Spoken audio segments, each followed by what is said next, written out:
Bismillahi wassalatu wassalamu ala rasulillah.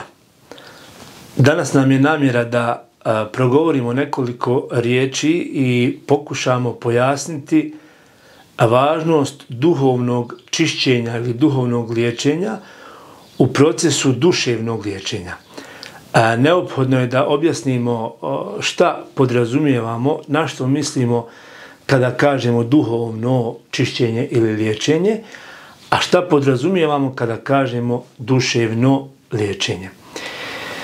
Ova dva pojma, duhovno i duševno, su bliska, pomalo se i dodiruju, ali ipak nisu isti pojmovi. Kada govorimo o duhovnim problemima ili duhovnim bolestima, neophodno je da objasnimo pojam nefs, jer je to vezano za nefs. Nefs je pojam kojeg susrećemo u islamskom učenju, u Kur'anu, hadisu i tako dalje, u mnogim kontekstima, ali ono što mi ovdje govorimo, ono o čemu mi ovdje objašnjavamo, jeste da je nefs centar naših duhovnih bolesti. Dakle, nefs je centar i svi mi posjedujemo taj nefs, kod svakog od nas postoji nefs. To je dakle centar duhovnih bolesti, kao što su zavidnost, mržnja, ogovaranje, narcisoidnost, samoljublje i tako dalje. Dakle, to su te duhovne bolesti. Dakle, bolesti koje nisu fizičke, materijalne, nego su duhovne bolesti. Ovdje, samo da ne bi došlo do pogrešnog razumijevanja, nefs i šeitan su različiti pojmovi. Nefs smo objasnili šta je, ali šeitan znamo da je to duhovno biće, duhovno biće kojem je Allah dželešanuhu omogućio, ostavio mu prostor da ljude pokušava zavoditi do sudnjeg dana. Tako da duhovna bolest i šeitansko djelovanje ne mora biti isto, ali svaka duhovna bolest je šeitanu draga i šeitan nas nagovara i potiče i pokušava jačati kod nas svaku vrstu duhovne bolesti. A što se tiče duše i duševnog liječenja, Allah dželešanuhu u Kur'anu spominje da nam je o duši dato vrlo malo znanja i ne znamo mnogo, ali kad je u pitanju, dakle, kad su u pitanju ti duševni problemi, da samo ovdje pojasnimo u kontekstu našeg ovdje objašnjenja i obraćanja, da pod duševnim problemima govorimo o problemima duše. To jest o problemima sa džinskim svijetom, sa šeitansko-džinskim svijetom, o problemima vezanim za sihire, za sihirsko djelovanje, za djelovanje magije na čovjeka. Govorimo o raznim vrstama sihira koji mogu da izazivaju i psihičke probleme i probleme u komunikaciji sa bračnim drugom i sa drugim ljudima, dakle probleme u porodici općenito. Zatim mislimo na određene zdravstvene probleme, kao što su, naravno ne svi zdravstveni problemi, ali neki zdravstveni problemi jesu vezani za duševne probleme, za dušu, kao što su neke vrste padavice, kao što su neke vrste karcinoma, kao što su neka oboljenja štitne žlijezde, kao što je ponekad nemogućnost reprodukcije, da žena zatrudni ili da muškarac ima svoje potomstvo i tako dalje i tako dalje. Dakle, ovakvi problemi, ovi problemi mogu da budu duševni problemi, dakle vezani za dušu čovjeka. Kakva je veza između duhovnog i duševnog? Da li postoji ta veza između duhovnog i duševnog? Naravno, ta veza između duhovnog i duševnog, između duhovnih bolesti i duševnih smetnji, itekako postoji. Ona postoji i kod osoba koje se liječe, koje imaju određeni duševnih smetnji, ali je potrebno govoriti i o toj vezi duhovnog i duševnog i kod onih ljudi koji u ime Allaha dželešanu žele otklanjati takve smetnje kod ljudi. Onaj ko se duhovno nečisti, on teško može učestvovati, on teško može otklanjati duševne probleme. Bilo kod sebe, bilo kod drugih ljudi. Dakle, onaj ko se duhovno nečisti, ne liječi, ko nečisti kod sebe zavidnost, mržnju, narcisoidnost, ogovaranje i tako dalje, teško može sebe duševno liječiti od psihičko-džinskih napada i drugih vrsti bolesti. Isto tako teško može drugima pomagati u njihovom liječenju. Ovdje smo već kazali da duševne probleme vezane za našu dušu, uglavnom uzrokuje duhovni svijet, džinsko-šeitanski svijet, putem određenih vrsta sihira i tako dalje. Sad, šta je to što šeitansko-džinskom svijetu olakšava pristup nama? To su grijesi, to je udaljavanje od Allaha Đelešanuhu, od njegovog puta. To je jačanje duhovnih bolesti kod nas. To je neobraćanje pažnje na te duhovne bolesti. To je neprihvatanje da posjedujemo neku od tih duhovnih bolesti, nego te duhovne bolesti pripisujemo samo drugima, kao da smo mi potpuno čisti, zaštićeni od tih duhovnih bolesti.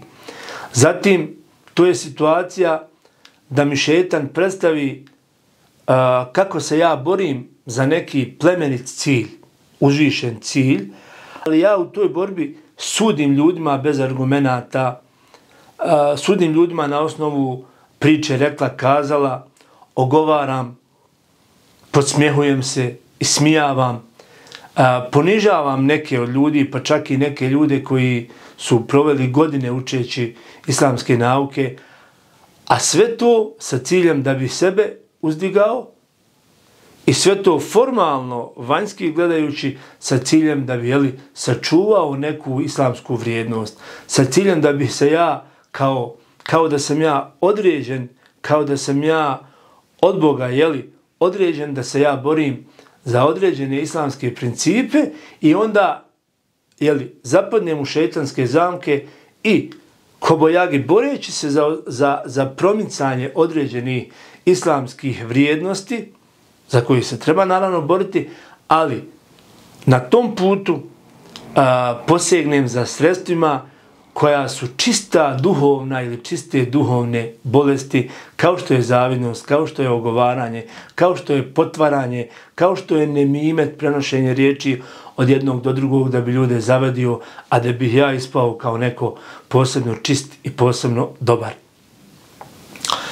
Ovdje je poenta, ovdje je važno naglasiti da ove duhovne prljavštine ne možemo sakriti od Allaha Đelešanu nikakvim umotavanjima, nikakvim formalnim izgledom, nikakvim lijepim riječima, izgovaranjem lijepih riječi zikra, kojima se poneko ili mnogi ljudi mogu čak i diviti. Na primjer, ovdje možemo navesti jedan jako lijep primjer kroz koji možemo jako dobro razumjeti o čemu pričamo. Ako ja imam gladne pse pored sebe, dakle imam čopor gladnih pasa pored sebe, a ja u svojim rukama pune ruke, pune kese nosim pune vreće mesa, po mojoj odjeći i po mom tijelu je krv. Dakle, sukut po meni je krv, u mojim rukama je meso, a oko mene gladni psi. Ja mogu da uložim ogroman napor tjerajući te pse od sebe na sve moguće načine, ali bezuspješno. Šta je prvi korak kojeg moram uraditi? Prvi korak jeste da se moram okupati, saprati sa sebe tu krv, moram sve ono meso, sve ono što privlači te pse gladne, moram pobacati od sebe. Tako je i sa duhovnim bolestima. Prvo se moram pokajati Allahu Đelešanuhu, primijetiti, priznati sebi da imam ti duhovni bolesti i onda pokušati jednu po jednu odbaciti ili u najmanju ruku smanjiti, balansirati, umanjiti te bolesti, umanjiti njihovo djelovanje kod mene. Dakle, to je način kako ja mogu otjerati taj šeitansko-džinski svijet od sebe. Ne riječima, ne kitnjaskim govorom, ne formalnim izgledom, nego odbacivanjem od sebe tih duhovnih bolesti, zavidnosti, narcisoidnosti i tako dalje. Sve dakle dok ne odbacim te duhovne bolesti, sve dok ih ne budem čistio sa sebe, teško mogu šeitansko-džinskom svijetu zapriječiti put. Ponekad to nije samo put, ponekad je to autoput. Dakle, idu prema meni kao autoputem, a ja uopće ne vidim da imaju autoput, pristupni put, olakšan prema meni. Dakle, treba da razumijem gdje je uzrok, šta je to kod mene što je duhovna bolest, što se ne vidi, ali Allah dželešanu itekako to vidi i onda moram to da čistim, moram to da odbacujem od sebe da bih mogao da stjesnim pristup šeitansko-džinskom svijetu i time da liječim, da olakšam svoje duševne smetnje.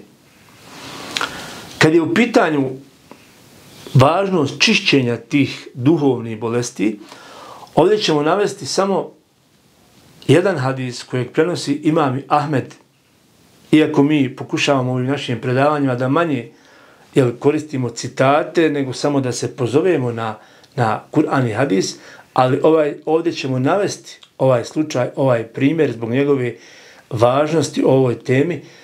Navešćemo ga, a to je predaja koju prenosi imam Ahmed, gdje se kaže da je poslanik alejhiselam svojim ashabima, dakle uglednim ashabima koji su bili kod njega, kazao, sada će se pojaviti ispred vas dženetlija. Kad ono čovjek koji nije bio toliko poznat, jedan dan, drugi dan, treći dan, isti riječ poslanika alejhiselam, isti čovjek se pojavljuje. I onda jedan od ashaba, Abdullah ibn Amr ibn Las, želeći da vidi šta taj čovjek tako dobro radi, pa je dženetlija pored njih, koji su tu ugledni ashabi, boravi kod njega 3 dana i ne primjetivši, ne primjećujući nikako posebno dobro djelo, niti neke noćne namaze, niti neke nafile, niti neku hvalu svojim djelima, niti neku manifestaciju svojih dobrih djela i tako dalje, pita ga nakon 3 dana Abdullah, kaže, tako, ja sam iz tog razloga došao kod tebe, pa nisam primijetio nikakvo posebno dobro djelo kod tebe. Onda mu ovaj čovjek kaže, ja zaista, nakon što se čovjek zamislio, pokušao da nađe, onda je kazao na kraju, ja zaista u svojoj duši ni prema jednom muslimanu ne nalazim nikakav vid varanja, dakle ne varam muslimane, niti ikome zavidim na njegovom dobru koje mu je Allah dželešanu dao. Niti ikome zavidim na dobru koje mu je Allah dželešanu dao. Dakle, iz ovoga primjera vidimo da je ta čistoća nefsa, čistoća duše od tih duhovnih bolesti jedno jako sredstvo za sticanje dženneta i za naravno duševno čišćenje. Ovdje na kraju želim pojasniti da ne bi izvukli pogrešne zaključke, da ni u kom slučaju ovim ne želimo kazati da su duševni problemi, sihirski problemi, problemi sa džinima i tako dalje, da su isključivo uzrokovani našom duhovnom prljavštinom ili našim grijesima. Ne. To je samo jedan od uzroka, jedna od vrsta smetnji, a ima mnogo uzroka, mnogo drugih uzroka džinsko-šetanskog djelovanja na čovjeka. Ali u svakom slučaju, bez obzira o kojem uzroku se radilo, uvijek će pomoći to naše duhovno očišćenje. Obraćanje pažnje na našu dušu, analiziranje svojih postupaka, svoje duše, svoga srca i nastojanje da čistimo od sebe sve vrste duhovnih bolesti. Dakle, to će nam uvijek pomoći bez obzira koji uzrok, koji razlog o kojoj vrsti sihra ili džinskog djelovanja se radilo kod nas. Molim Allaha Đelešanuhu da nam otvori naš duhovni vid, da imamo snage, da analiziramo svoje duhovne bolesti, da ih prihvatimo i da se protiv njih grčevito, ustrajno, jako borimo i da uvijek krenemo od sebe, a ne od drugih. Amin.